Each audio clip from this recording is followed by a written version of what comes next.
go ahead with digital photography. Now, as you know, digital photography, now we are no more in NLR phase, and then we have shifted to digital photography. And you know, I need not again re-emphasize here at this point the significance and importance of photography in general. And digital photography, of course, is only one mode to other mode. Digital, I mean, everything can be stored, it can be retrieved, it can be exported, or it can be shared. Once it is in the digital form, so any kind of management can be done with that. Just bear with my stuffy nose. I'll not be able to shout and tell you again and again. Just you have to bear with me. Seasonal problems, stuffy nose, sore throat, these kind of things are there anyway. So this is one area which is very important for us as crime scene managers, all of us.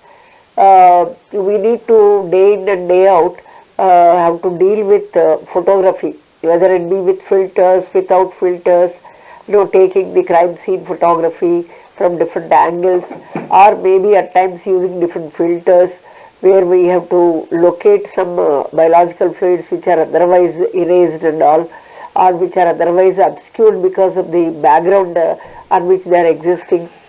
Otherwise, you have so many other utilities of photography. But we only think from the point of view of manageability. But then with it comes again another issue, another problem of admissibility. Because digital photography is so fragile, so much prone to manipulation.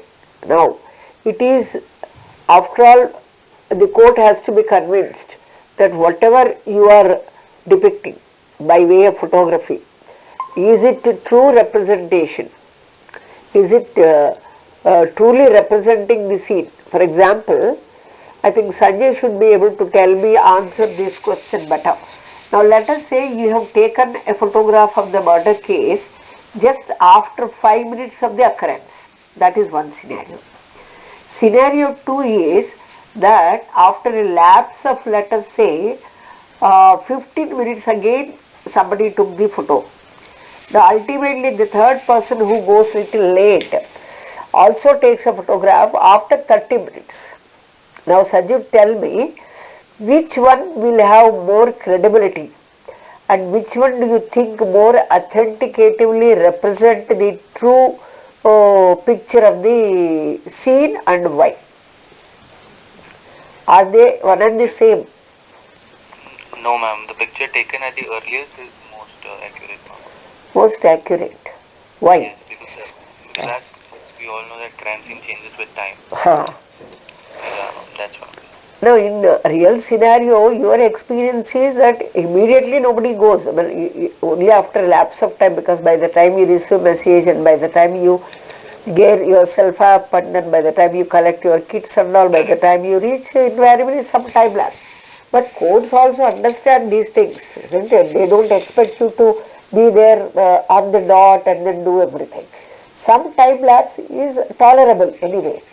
But if somebody is, from judiciary also, if somebody is intelligent enough to put you this question, what will be your logical answer for that? How are you going to convince that there will not be, unless there is a dead body, where only it is after 1 day or 2 days you see drastic changes in the body. Otherwise, a body which is still in the rigor mortis kind of a thing, which has not been subjected to even early phase of putrefaction, do you think there will be drastic changes in the scene between 5 minutes, 10 minutes, half an hour, whatever you say? There will not be much, isn't it? There will not be much change, and you should be able to convince the court saying that, see, now not much difference is going to happen, because within few hours of the death of a person, even the earlier changes of postmortem will not be so much visible. That's how you need to convince. But as far as the accuracy is concerned, now It again depends. I mean, this is not some kind of a trick photography that you are trying to implement, isn't it? It's not a trick photography or some kind of a technical photography that you are going to demonstrate. It is as long as what you depict in the photography, digital photography, is a true representation, actual and true representation of the scene, that is sufficient, isn't it? For the court, that is sufficient. Or you have not used any trick photography or some kind of a magic photography so that the entire perspective of the crime scene is shown in a different way. That should not be the thing. Because most of the time the defense people will be good in portraying this. They may say, see, this is not the original one, because they try to compare all the recordings, isn't it? The CD part 1, CD part 2, then they'll refer the FIR, then the scene Panchanama. They try to compare, and then say, see, the other documents describe the crime scene in a different way, and then what we see exactly in the photograph is something different, they may say. So thereby trying to create some kind of a confusion and doubt in the mind of the judge, and thereby weaken the case. So that is the strategy any defense lawyer is going to play. Now, in order to negate whatever the defense says, that what you need to do is ensure that in all recordings, whether it be notes, whether it be video, whether it be some kind of a CD and all, you should ensure that you are representing a true and accurate picture of what you have seen, original, and nothing has been tampered. Now, all the more when you talk of digital photography, since I said it is most vulnerable for modification, tampering, and defense people can successfully prove that, the same computer or same digital photography or that camera which is being used for taking the digital photograph of the scene has been used by the police for his personal thing also. There is a lot of manipulation, and then this MAC, modification access, and then the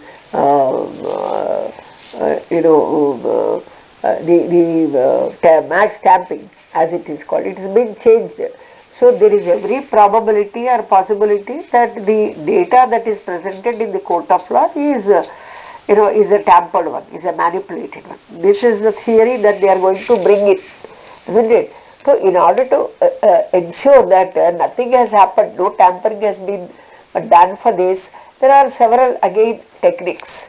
So you use write blockers, then you encrypt the material, you calculate the MDH value, then you are not going to work on the original, then going to make some mirror images of that. I mean, there are a number of techniques that will come to little late.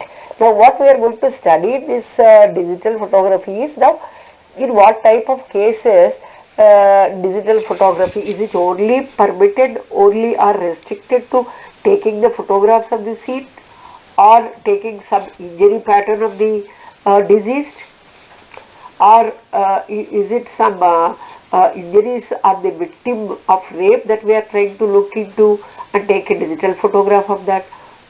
Is that all digital photography about, or is there something else?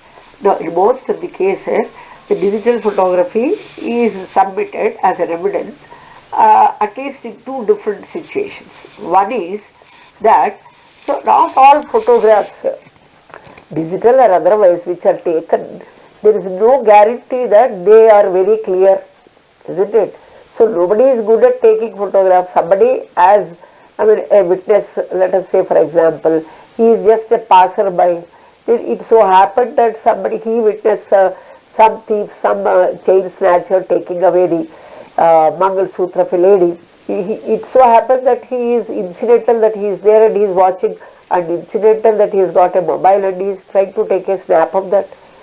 Now, in that situation, you can't expect a passerby to be very professional, using a very professional kind of a high resolution camera and then trying to take a picture, thinking that tomorrow it will be used as evidence in this chain snatching case. He is not unaware of these things.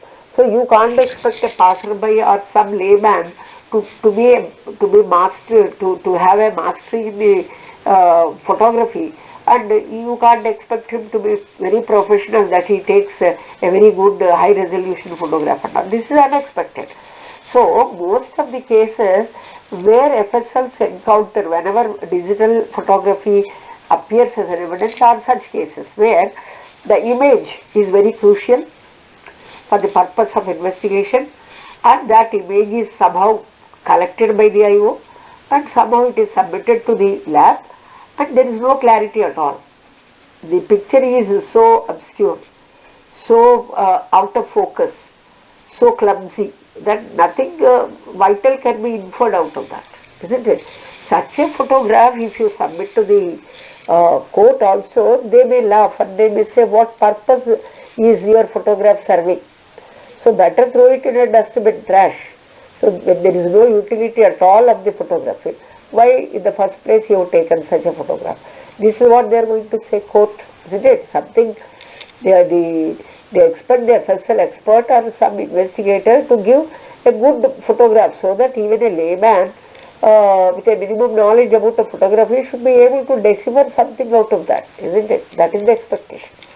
So for that purpose, FSL is acting as a bridge where such images which are otherwise not very clear, which are otherwise not because of pixel density and all, they are not very clear because of noise, because of distortion, or maybe because the photographer while taking the photograph was so panicked, he was shaking, shivering while taking the photographs, or maybe the vehicle in which some narcotic drug has been transported is moving so fast that there is no other option for this photographer than to take a very quick picture of that. So whenever something is in motion, you try to fix it in camera, it will be out of focus, it will be so blurred that you somehow say that some vehicle is passing through. Neither you can predict the number, nameplate of that vehicle, nor you can say this is this type of a vehicle, a four-wheeler or a truck or a motorbike. I mean, you will not be able to, you can say some moving object, you will not be very clear because it's already in motion.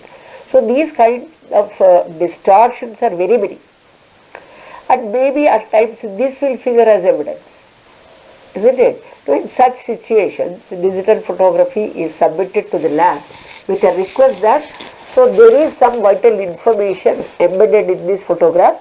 Now kindly we want that noise around the interested portion of the photograph has to be filtered out, and only what is important for us, which is acting as an evidence, that need to be focused. This will be the request from the IO. So these are one type of cases. Now there may be another kind of cases which normally are referred to the FSL with respect to digital photography, where they may say, is it authentic, or somebody is trying to morph, or somebody's photo face is been morphed with the body of another person. So this kind of manipulation or some addition or deletion of the photo, is it the original photo or is it been manipulated one, altered photo? So this type of cases also will come. The third, maybe perhaps the second category only, the CCTV, because everywhere, wherever traffic rush is there, so in such areas, almost near toll gates and all, we do see a lot of CCTVs being erected. I mean, even private people, because of we don't have this concept of Gurkha system no more, either in the gated communities or otherwise we don't have this system of Gurkhas working anymore. So now the CCTVs are replacing Gurkhas, isn't it, security people. So for that purpose, you see every alternate house having this CCTV.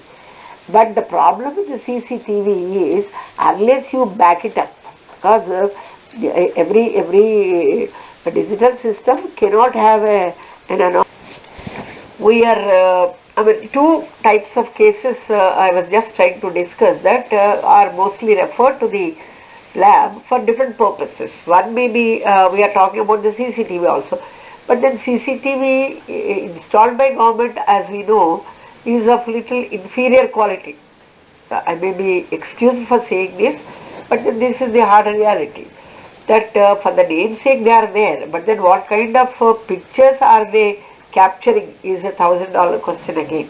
Most of the time they are not very clear, and most of the time they are also referred to lab for, can there be little clarity in this? Can you enhance the resolution of this, what you call, the photograph? So these type of cases are normally referred to. Even otherwise also as a recording of the entire scene also, that is, section 9 of Evidence Act and all, that is there anyway.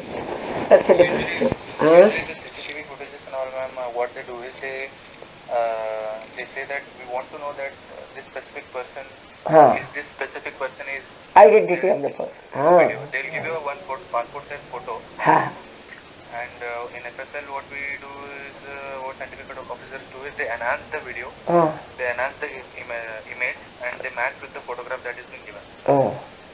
And what is the clarity of that one which is there in the CCTV? Not very clear, I suppose. The one that has been installed by the government is not so good, but it can be enhanced. It's not a problem. At least the number. What is the success rate? What is the, how many cases we are able to successfully enhance it and then try to identify without any hesitation and without any doubt? Not very many cases, I think. Not many cases, because already the worst case scenario, the worst quality of the image has also been enhanced by the FSL. In most of the cases also, either they want some number plate of a running vehicle or a motorcycle, or if somebody is eloping with somebody or taking kidnapping cases, kind of a thing maybe. So, or some hit and run cases, and these are typical cases where they would like to know the perpetrator with the help of the vehicle in which he is fleeing away. I think most of the, what kind of cases are there in Karnataka? Usually they ask for number plates. Number plates, yes. Let's say, for example, bike, they are already wearing a helmet, so we won't be able to correct, recognize the person inside. Correct. Or by looking at the pillion driver also, at times it may be easy, Pillion driver normally doesn't wear any this helmet and all, isn't it? Yes. And if you know that somebody is there behind, sitting behind, and that person can be identified, then probably indirectly you are also trying to identify the main driver of the vehicle and all. But as I can see, because we also used to do such cases in Telangana, but to my knowledge the success rate is not that good. Maybe those times we were using little इतना sophisticated tools तो थे नहीं हमारे पास. That may be another reason, but now things have improved. New tools are coming into the market. Maybe with this new technologies and all, the experts are able to at least predict. So this is these type of cases are now being referred. Now in the first place, let us see in unit 3 what are all the topics that we have. So we have something about digital photography, then in forensics why it is being used, in what cases it is being used, and what do you understand by digital imaging in the first place. Now what is the concept of pixel and what consequences does it have in improving the pixel and the clarity, are they related, and that kind of information also we may have to understand. Now the common image file formats like TIFF, we have bitmap, JPEG, GIF. So there are so many file formats. So what is that? What is the, if you try to compress, because if the image is too large and all, you try to compress, are we going to lose some information in the process of compression, and how good are these formats and all, we need to understand that.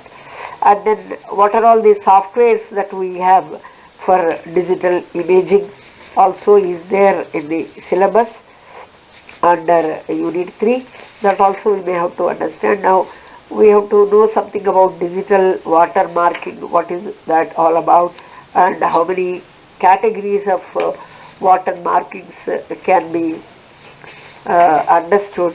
Now, what are visible, invisible watermarks, what are different types. Then we have a concept called photogrammetry, then photomicrography, microphotography, what is the difference between the two, isn't it? So these are some concepts that are enlisted in the syllabus. Of course, radiography and all we have studied enough in the unit 1.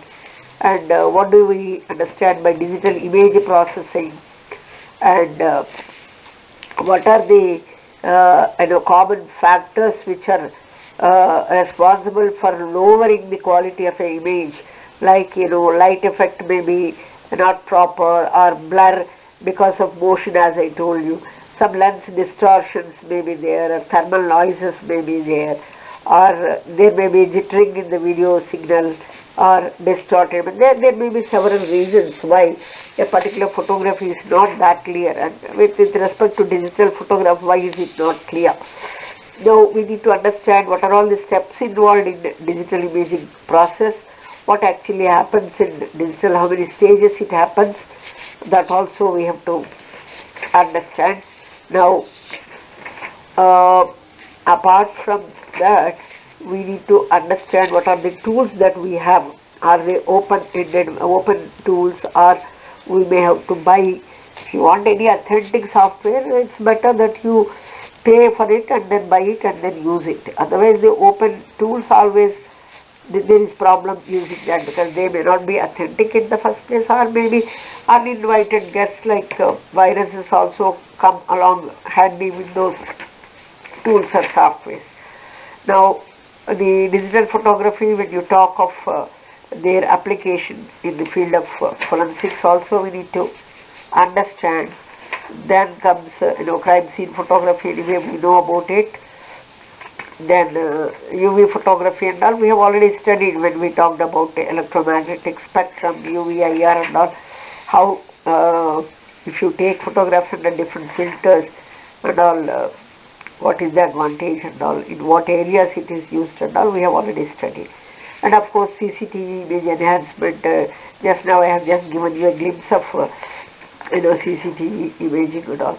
Now video forensic experts, there are some ways to enhance the security camera footage and all, and what are those things that we need to understand, and what are the best softwares that we do have. If you want to enhance the clarity of the picture and all, we need to understand about that. And perhaps these are some of the somebody hack whatever recordings that you have in CCTV, can somebody hack it? And then what is the law that governs the digital photography? So like 65B and all, we are all familiar in the Evidence Act and all. We have to again reiterate, because after all the invisibility is one big factor when it comes to evidence that is submitted before the court. So we need to talk about 65B of the evidence. Of course not a Naya Kanun, and except only the numbers change, otherwise the concept and then the essence of the act remains the same.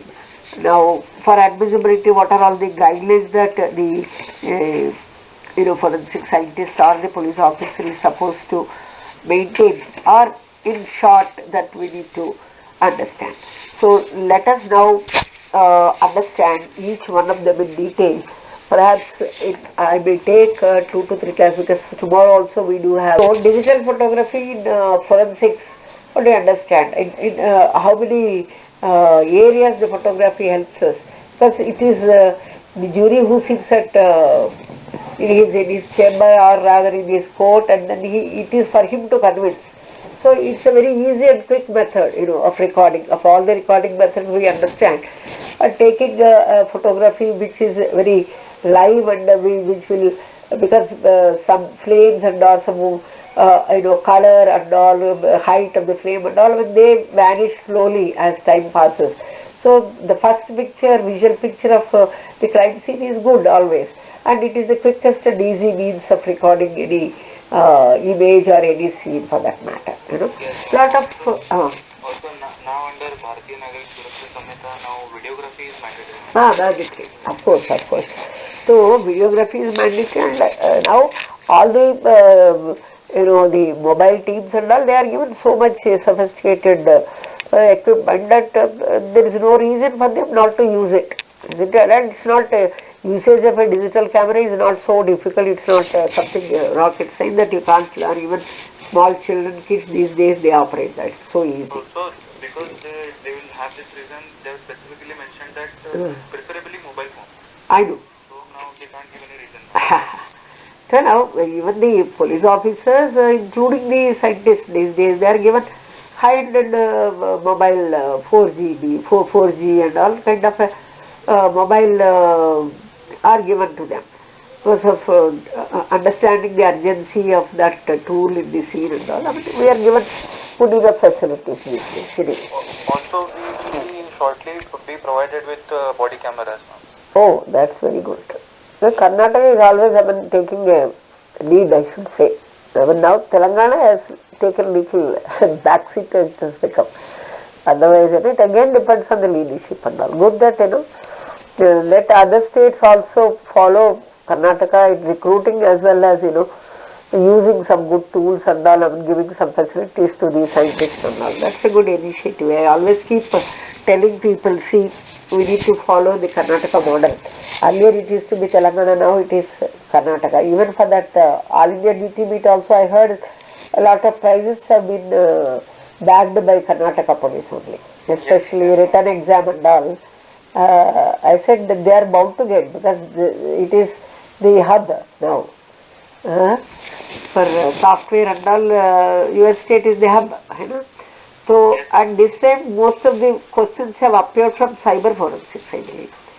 So those who paid attention for that, they got through. And Karnataka, compared to other states, it is in the lead. So when you talk cyber and other things, computer related things, software or software companies. So it is the hub now.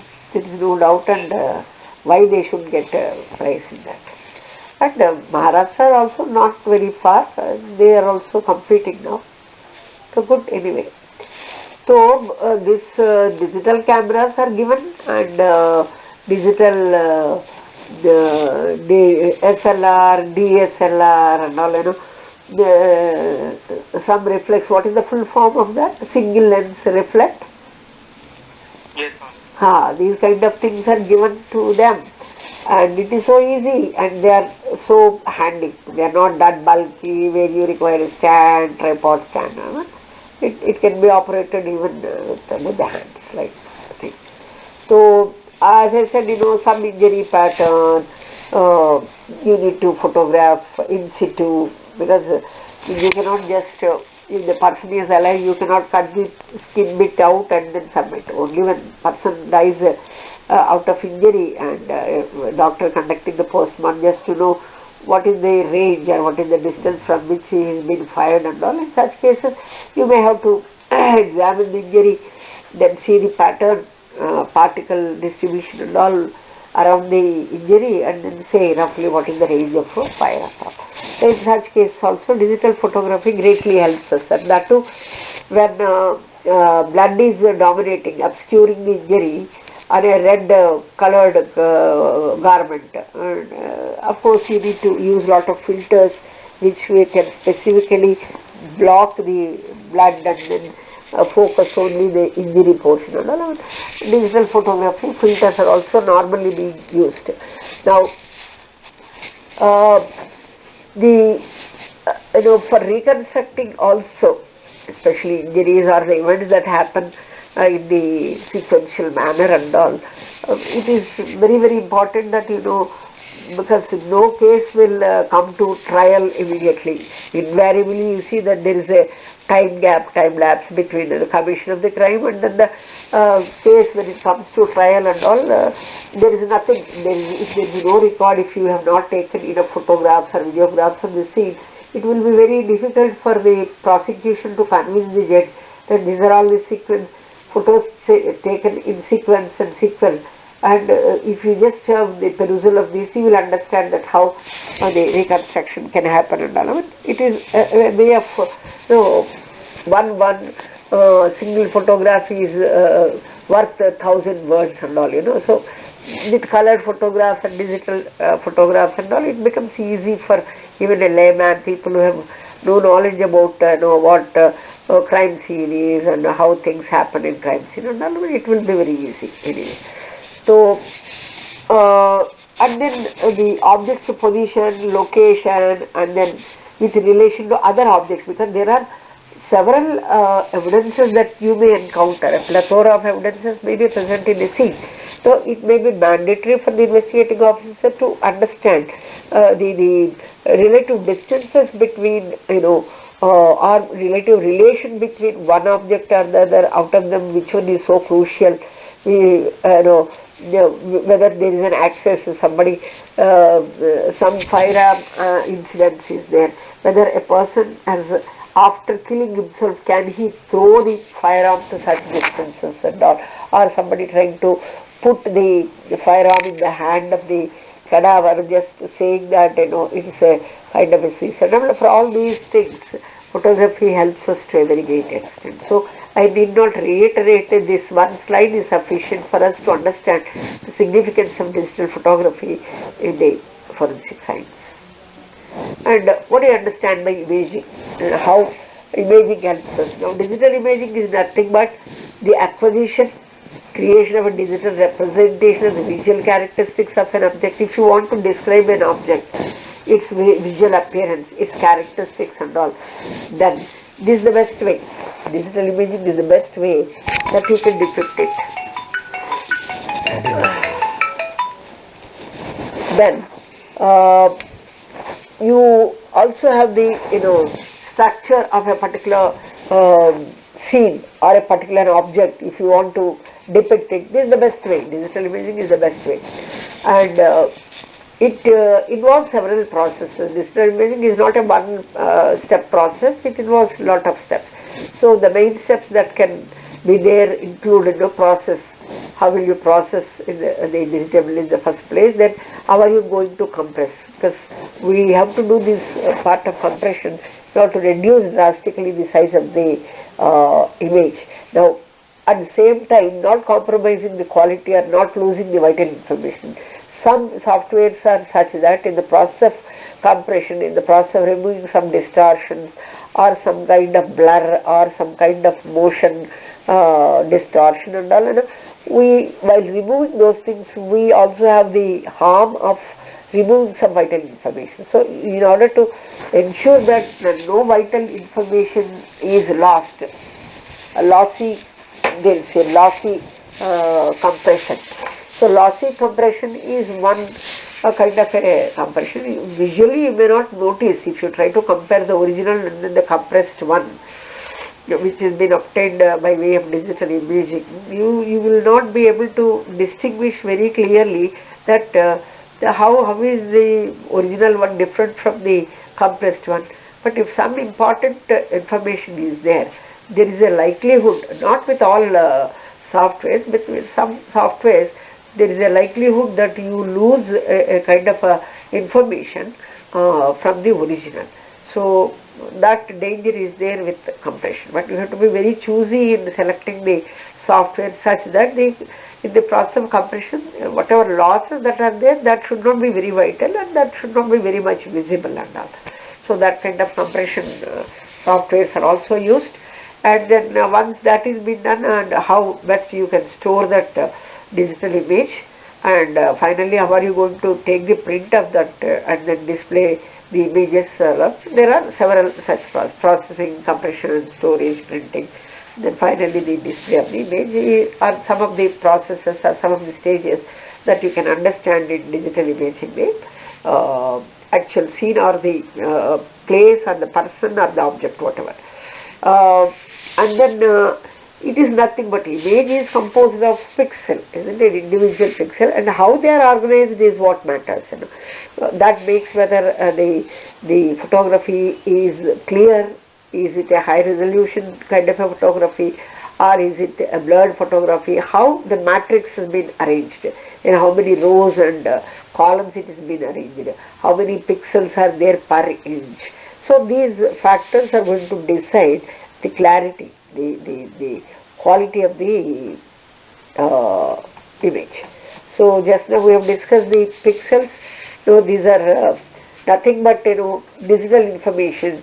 It can be about the color of a particular spot in the image, and they are organized, as I said, into grids, that is rows and columns and all. Dots per inch is a measure, again spatial printing and all of the image or the scanner, and then the density, how dense they are, these pixels are there. So like that, 10, 20, we have this kind of a figure. So you can see the picture here, the one which is on the left side, extreme left side, is a little clear, and the one as you move towards the right, it's so blurry you are not able to grasp any information out of the picture. So this is what I was referring, 10 pixels per inch. If you count the square boxes that are there, you will see that they are 10 in number, and then when you go to the right side, it says 20 pixel per inch. That means if you count the squares, then that gives the same area. If you see the same area, in 20 ppi it's so dense and thick, and whereas in 10 ppi it's so clear, it's not so dense and all. Same area is there, but the pixel density or the location of pixels are so thick and dense in 20 ppi, whereas they are not that thick in case of 10 ppi. Then we need to understand, as I told you, the file formats. What are all the common file formats that we have, and these are not, you need not know about everything, but what is given in the syllabus, it is sufficient for us. Somebody is interested in knowing more, they are most welcome. They can refer books, and they can also look into net and then gain more knowledge. But as of now, for our diploma purpose, this is what is given in the syllabus. So one TIFF formats are there, bitmap formats are there, JPEG is there.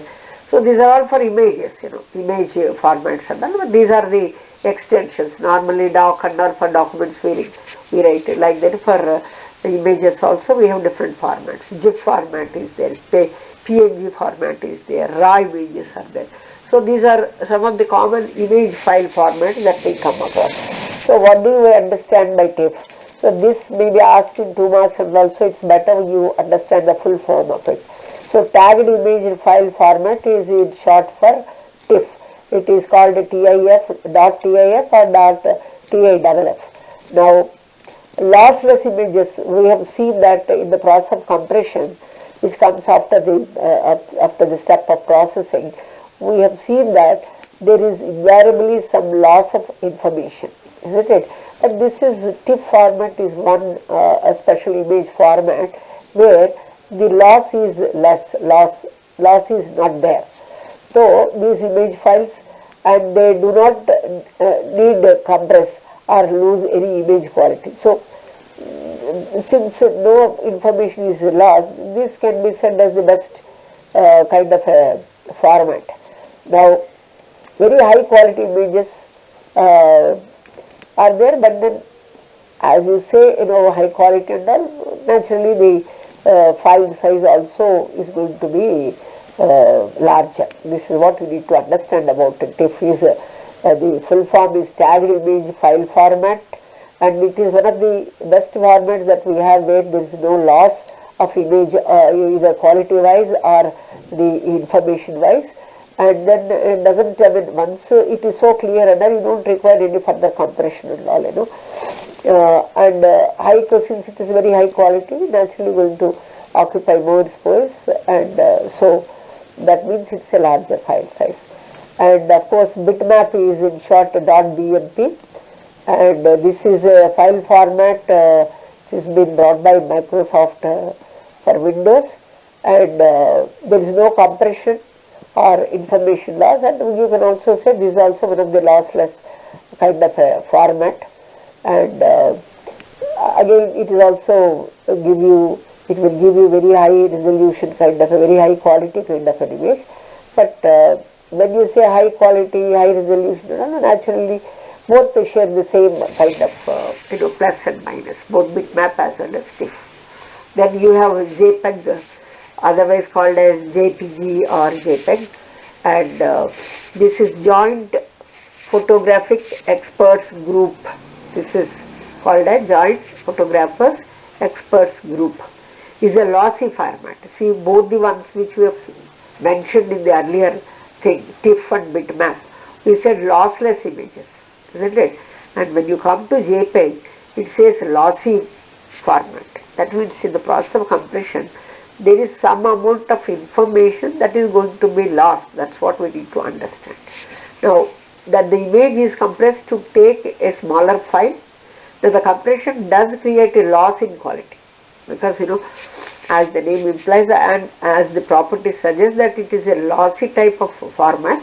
Now, if you want to reduce the file size and in the process you subject the photography for this kind of a compression, you are bound to lose some kind of information. That means we do not know unless you subject the photograph to compression and then see the end product, then definitely it may prima facie appear that it is same original thing with better clarity. That's what is our visual understanding of that. But if you deeply understand, try to understand that, it means that there is some loss, but then the loss is so minimal and so insignificant that you need not perceive it. It's not so noticeable, not so visible. So it is the popular format normally which has been used for digital cameras. So JPEG is also equally important. So in what way is it different? It is lossy format है, उसमें तो compression होता है, compression में there is bound to be some loss in the quality. But then luckily whatever losses that are being observed are not very noticeable. But with regard to the quality of the format, quality of the photograph, there is not much compromise. That means you are not compromising with the quality, but nevertheless there is some loss. That's what it says. Now GIF file is another, graphic interchange format file is another format, and normally this is for web graphics. And whenever somebody wants to use this animation and all, this is the format somebody can use. And small sizes and are very portable. These are very portable. Interchange का मतलब भी portable है. So this is also a very good, common image file format which we will be using normally. And PNG is another format. It says that portable network graphic files, and this is also a lossless kind of a format. Then it is used to improve upon or GIF format. Earlier GIF format, it now replacing the GIF formats. So because this is quite lossless image, isn't it? So always compared to a format where there is bound to be some loss, that is lossy against lossless, if you try to compare, naturally we prefer the lossless type of a format. And last is the one, I think maybe another one, I think probably RAW is the last one. RAW file, as it is called, .raw or .cr2, nef, orf, cr2 and all. I mean, there are many more also, but for our purpose let us only say RAW and all. So these images are unprocessed ones, as the name suggests, and as it is created by either camera or scanner, also creates such type of raw images. And in digital SLR cameras, they can take this raw photos, or they are equivalent to negative. Whenever we say film wala negative bolte hai na, so in digital parlance, a raw photo is as good as a negative thing. Then it has to be processed, and in an editor called the Photoshop, Adobe Photoshop, we try to edit this, and it is also called as Lightroom. So these are the normal kind of file formats that we do come across. And with regard to digital images, softwares and all, I think probably tomorrow's class will try to touch upon. Whatever so far covered, I think so easy, not very difficult. Some names, TIFF, GIF, you have to just somehow understand, somehow, remember by heart, whatever method you want to adopt, please adopt your own methods. But then this will be asked in the, whether this is a lossless image or what are the advantages of this, what is the full form of this and all, that will be commonly asked anyway. So the other topic, not in the frame of mind because the nose is becoming very stuffy and all. Probably 6 to 7 tomorrow will continue with the same link. Is it okay? Okay, ma'am. Right, right. But 6 means 6, Otherwise you'll not be able to, as such we are able to take only 1 hour and that too weekly twice. So if we can't rush up, then at the end we may have to leave some topics uncovered. So I don't want that to happen. So 6 to 7 tomorrow we will be taking. Okay? Yes, ma'am. Meanwhile, I'll try to share these earlier PowerPoints also, and probably in a day or two, as I promised, I'll also be giving the question bank for MSc. Okay. Okay, ma'am. Let us leave the meeting. Thank you, ma'am. Thank you. Right. Right.